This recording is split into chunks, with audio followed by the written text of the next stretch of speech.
চরিত্র করছি। আমার নাম জান্নাত, আমি শুধু মানুষ নাটিকার হাসেন। প্রথম দৃশ্য, মোরলের অসুখ, বিছানায় শুয়ে ছটফট করছে। কবিরাজ মোরলের নাড়ি পরীক্ষা করছে। মোরলের আত্মীয় হাসু মিয়া আর মোরলের বিশ্বাসের চাকর রহমত আলী অসুখ নিয়ে কথা বলছে। রহমত ও রহমত আলী, শুনছি ভালো করে শুনবে। কবিরাজ মোরলের যতই নারী পরীক্ষা করুক তোমার মতো পাবে। অমন ভয় দেখাবে না, তাহলে হাওমাও করে ডাকতে পারে। কাকু মুজার করে কাঁদো, তোমার মতো একজন কঠিন মানুষ। এই সুবর্ণ করে মানুষকে বড় জ্বালিয়েছে। চুরি করে জায়গা জমি চুরি করে তোমার বড় লাশ করবে। তাই বলে কি মরলে ব্যারান্টি করবে না? কবে মনের মধ্যে অশান্তি থাকলে ওখানে কাজ হয় না। দেখে নিন তোমার এই আপনি আর আশেপাশে বদলাতে তো চান, আপনি বাড়ি যান। এত কোলাহল পর নারী রোগী নারী পরীক্ষা করছে। কবিরাজ নারী কি বলছে? মোরল বাঁচবে তো? মূর্খের মতো কথা বলো না। মানুষ ও প্রাণী অমর নয়। আমি যা বলছি মনোযোগ দিয়ে তা শোনো। আমাকে বলুন, আমি ধরনের মানুষ মোরল আমার মনি। এই নিষ্ঠুর মোরকে যদি বাঁচাতে চাও তাহলে তোমাদের কঠিন কর্ম করতে হবে। এর থেকেও কঠিনতা হিমালয়ের পর্বত তুলে হিমালয় পাহাড় পর্বত কিছুই আনতে হবে না। কি করতে হবে?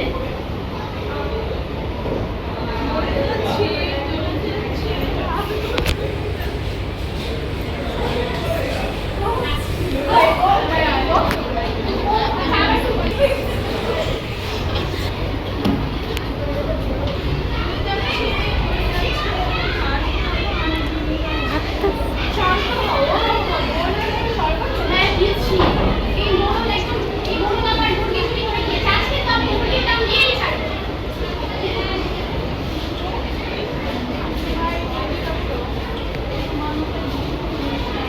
তুমি কি আমাকে মারতে চাও?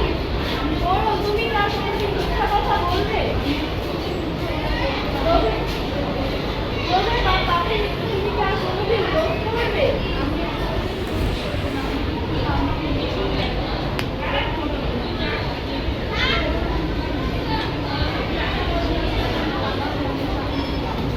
তুমি যদি শান্ত হও তাহলে মনের সঙ্গে শুনে থাকো। আর বসে থাকার ব্যবস্থা করছি। আসলে এই মরকে যদি বাঁচাতে চাও তাহলে একটি আজ কাজের মধ্যে কি কি আছে তোমাকে? একটি ফটো সংগ্রহ করতে হবে। ফতুয়া? হ্যাঁ জানো, এটি হবে একটি সুখী মানুষের জন্য। এটি তো খুব সুন্দর।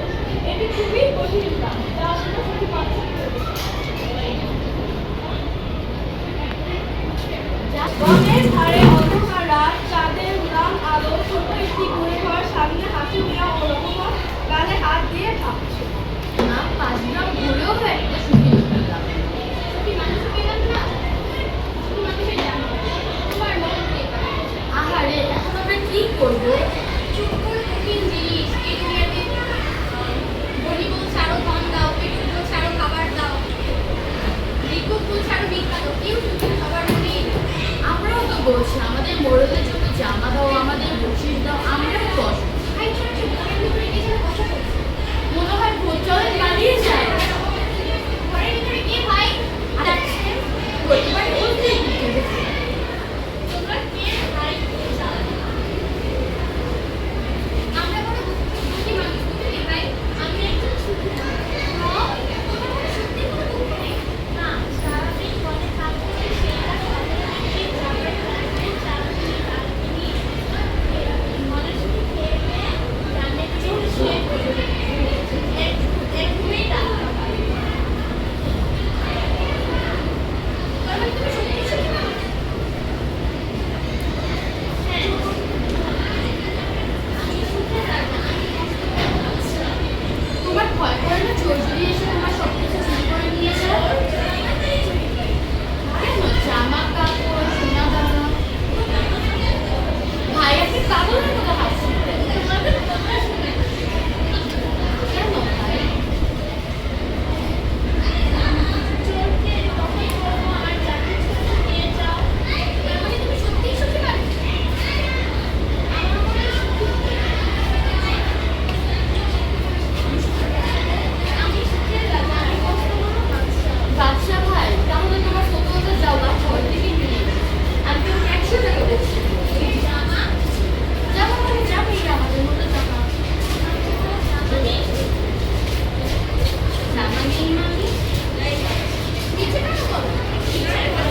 স্যার সুন্দর হয়েছে।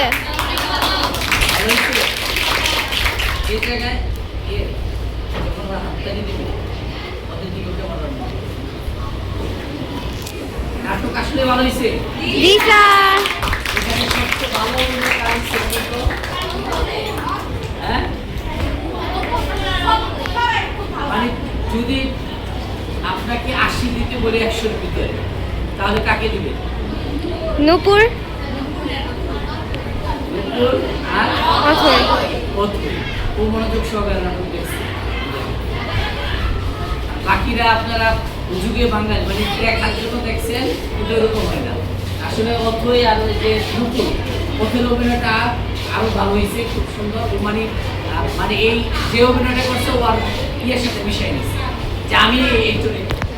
আসলে যে কোনো চরিত্র আপনাকে উপস্থাপন ক্ষেত্রে আপনাকে মানে এরকম ভাবে মিশতে হবে বা এরকম ভাবে অভিনয় করতে হবে, মনে করতে হবে এটাই আগে, এটাই কি আগে। তাহলে ওই আন্তরিকতা ফুটে ওঠে, অভিনয়টা ভালো হবে। অর্থ মোটামুটি হয়েছে।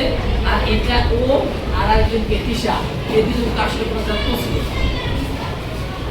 আমরা চাই শুধু এই যে নাটকটা দিছে, এই নাটকটা দিছে শুধুমাত্র কিন্তু পড়ার জন্য না, আপনার ভিতরে যে সুপ্ত প্রতিভাটা আছে সেই প্রতিভাটা যাতে ফুটে ওঠে, আপনিও যাতে অভিনয় করতে পারেন।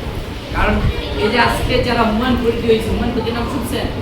জি মারা স্যার। গেছে। ওর একসময় ভিলেন ছিল বাংলা সিনেমা, মিশন সদাগর অভিনয় করতেছে। মিশন সদাগরকে একসময় মৃত্যুবরণ করতে হবে, হবে না? কারণ মানুষ পৃথিবীতে আসছে, একটা সময় তাকে পৃথিবী থেকে বিদায় নিতে হবে। এখন ওই স্থানটা কে পূরণ করবে? আপনাদের ভিতর থেকে তো একজন পূরণ করবে, তাই না? আর সেই কারণে যাতে অভিনয়ের ভিতরে আপনার যে প্রতিভাটা আছে, এই কারণে সেটা কি ঘুমিয়ে আছে শিশুর পিতা সব শিশুরই অন্তরে। এই যে আজকে যারা শিশু, এরাই তো আগামী দিনেরই। এই যে আমি এখানে দাঁড়ায় কথা বলতেছি, আমার বয়স যখন 60 বছর হয়ে যাবে, আমাকে এই স্থানগুলো চলে যাও, থাকতে পারবো? এই স্থানে কারা দখল করবে? আপনাদের ভিতর থেকে দখল করবে। তাই আমি মনে করি আপনাদেরকে আরেকটু যত্নবান হতে হবে। খুব ভালো হয়েছে, সবাই খুব ভালো অভিনয় করছেন, কিন্তু বেশি বিশেষ যত্নবান যারা ছিলেন আমার কাছে মনে হয়েছে যে আপনাদের থেকেও আসছে। গঙ্গা মিতালি যারা যারাও বললো, তাই না? এই যে অথই আর এই যে নূপুর, তারপর নাম জানি মেহেদি, ও মোটামুটি একটু ছিল আন্তরিক, কিন্তু খুব বেশি না, ওর মুখস্থ ছিল। মানে একটু আকবারা একটু যত্নবান নিয়ে করবো, আমার মনে হয়েছে ও মুখস্থ মানে রোবটের মতো, এরকম একটু মনে হয়েছে। আর ওই দুজনের কথা তো নাই বললাম। তো যাই হোক, আমরা তারপর দুজন একটা হাততালি দেন সবাই। আমরা আগামীতে আরো ভালোই করবো। আরেকটা বিষয়, সবচেয়ে দুর্নাম যেটা শুনি, ক্লাস 8-এ আসতো মানে 2-3 দিন চলে আসছিল না? এই যে কম্পিটিশন, কো-কারিকুলাম অ্যাক্টিভিটিস, কো-কারিকুলাম অ্যাক্টিভিটিস মানে কি? আপনার পড়াশোনার পাশাপাশি আপনি নিজেকে সৃজনশীল কর্মকাণ্ডে সম্পৃক্ত করলেন, পারা দেব নেক্সট ডে যে কোনো জিনিস।